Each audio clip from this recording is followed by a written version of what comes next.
এবার রাঁধুনি গরুর মাংসের মশলার সৌজন্যে কোরবানির পশুর হাটের খবর।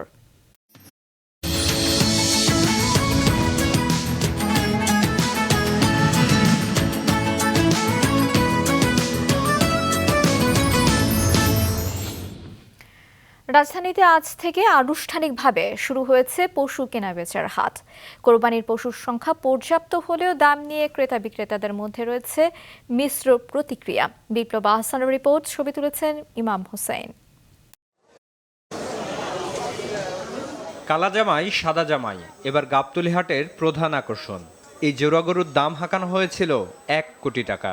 তবে একটা সময় পর সেই দাম নির্দিষ্ট করে দেন বিক্রেতা। কালকে 55 লাখ চাচ্ছিলাম, কালকে তার কোনো আসে না। এখন আমরা দাম নির্ধারিত করছি 30 লক্ষ টাকা। তারপরে কাস্টমার যদি পছন্দ হয় তাহলে মনে করেন একটা কথা বিনিময়, যদি চয়েস হয়, পছন্দ হয়, তাহলে আমরা কিছু কমায় ওঠামে আমরা গরু বিক্রি করে দেব। কোরবানি উপলক্ষে রাজধানীতে বসা হাটগুলোতে আজ থেকে আনুষ্ঠানিকভাবে শুরু হয়েছে কোরবানির পশু বিক্রি। পশুর সংখ্যা যথেষ্ট হলেও এখনো জমে ওঠেনি বেচাকেনা। গাবতলী হাট ঘুরে দেখা গেল এমন চিত্র। গরুর দাম যতটুকু আমরা আশা করেছিলাম তার চেয়ে অনেক বেশি যাচ্ছে দাম। কার কাছে শিখলা? এই যে রাঁধুনি রেডিমিক্স গরুর মাংসের মশলা। গরু রান্নায় গুরু হওয়া কোনো ব্যাপারই না। বাজেটে না হলে তো নিতে পারবো না, তাই না? এখন দেখতেছি, মাত্র আসলাম। তো এই মুহূর্তে কেনা সম্ভব না। 70, 80, 90 এরকম মনে করেন, 1,20,000, 30 এরকম বেচা কেনা হচ্ছে। বরাবরের মতো মাঝারি গরুর চাহিদা বা বেচা বিক্রি বেশি বলে জানান ক্রেতা বিক্রেতারা। তবে বড় গরুও যথাসময়ে বিক্রি হয়ে যাবে আশা করছেন হাট ইজারাদাররা। ক্রেতারা আসা শুরু করেছে এবং বিক্রেতারাও স্বতঃস্ফূর্তভাবে তারা আসছে।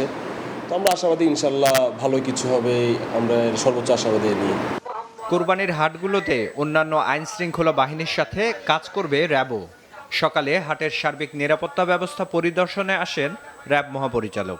নিরাপত্তা চৌকির সংখ্যা এবং টহল সংখ্যা বৃদ্ধি করা হয়েছে। জাল টাকা প্রতিরোধ এবং শনাক্তে প্রয়োজনীয় সরঞ্জাম প্রস্তুত রাখা সহ জাল টাকা উৎপাদনকারীদের বিরুদ্ধে অভিযান অব্যাহত রয়েছে। কোরবানির পশুবাহী যানবাহন যেন কেউ জোরপূর্বক কোনো নির্দিষ্ট হাটে নিতে বাধ্য না করতে পারে সে বিষয়ে নজরদারি অব্যাহত রয়েছে। হাটে ছোট বড় মাঝারি গরু ছাগলের পাশাপাশি ক্রেতাদের প্রধান আকর্ষণে রয়েছে মহিষ এবং দুম্বাও। বিপ্লব আহসান, মাছরাঙা সংবাদ, ঢাকা।